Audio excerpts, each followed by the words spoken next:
Patan anti corruption bureau એસીબીએ આજે 16 November 2025ના રોજ પાટણ જિલ્લાના સમી ખાતે આવેલી યુજીવીસીએલની કચેરીમાં ટ્રેપ ગોઠવી હતી.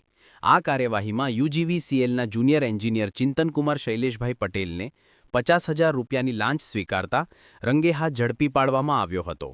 ચિંતનકુમાર પટેલ જે વર્ગ 2ના અધિકારી છે અને મૂળ વડોદરાના સાનિધ્ય પાર્ક, વાઘોડિયા રોડના રહેવાસી છે.